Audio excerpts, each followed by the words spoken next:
6 दिसंबर 2024 शुक्रवार। पहला पाठ ईसायाह का ग्रंथ अध्याय 29 पद संख्या 17 से 24।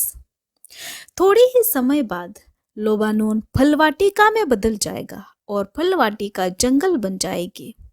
उस दिन बहरे ग्रंथ का पाठ सुनने और अंधे देखने लगेंगे, क्योंकि उनकी आंखों से धुंधलापन और अंधकार दूर हो जाएगा।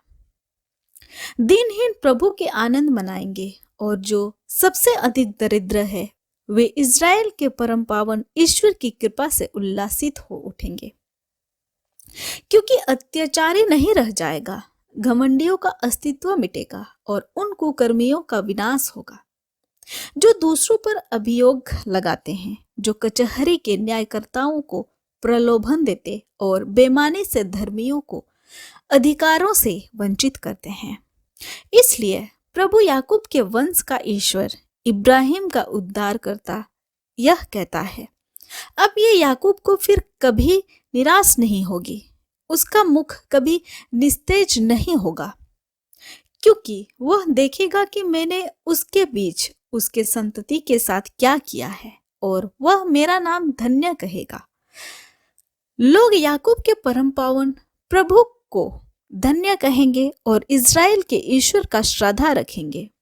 भटकने वालों को शुद्धि आएगी और विद्रोही शिक्षा स्वीकार करेंगे।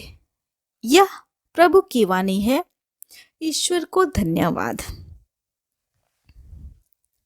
संत मत्ती के अनुसार आज का पवित्र सुसमाचार अध्याय 9 पद संख्या 27 से 31।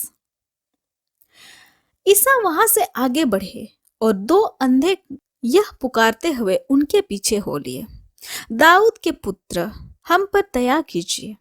जब ईसा घर पहुंचे तो ये अंधे उनके पास आए। ईसा ने उनसे पूछा, क्या तुम्हें विश्वास है कि मैं यह कर सकता हूं?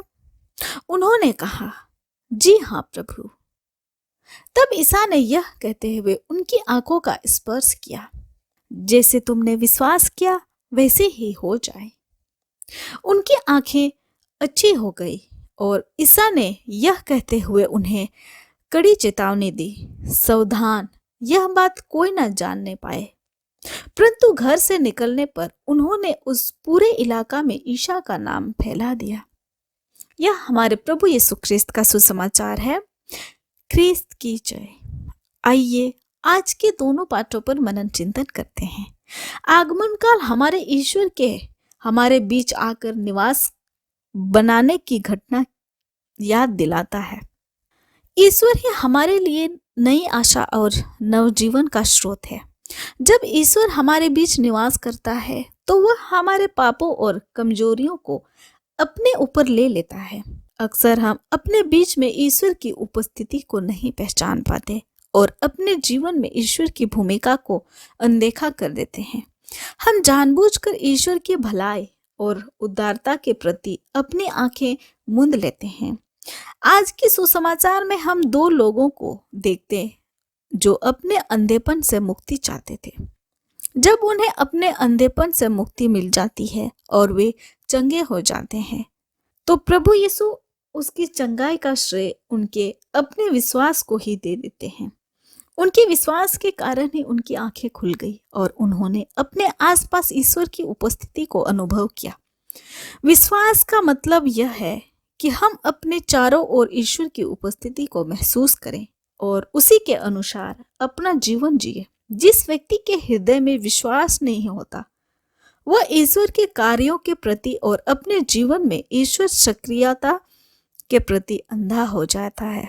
विशेष तैयारी का समय एक अवसर के रूप में दिया गया है ताकि हम अपने विश्वास को फिर से प्रज्वलित और प्रभु यीशु से अपने अंधेपन के लिए चंगाई मांगे, ताकि हम न केवल अपने जीवन में ईश्वर की उपस्थिति को पहचान सके बल्कि दूसरों के जीवन में भी उसे महसूस कर सके। आमीन। आप सभी को जय यीशु।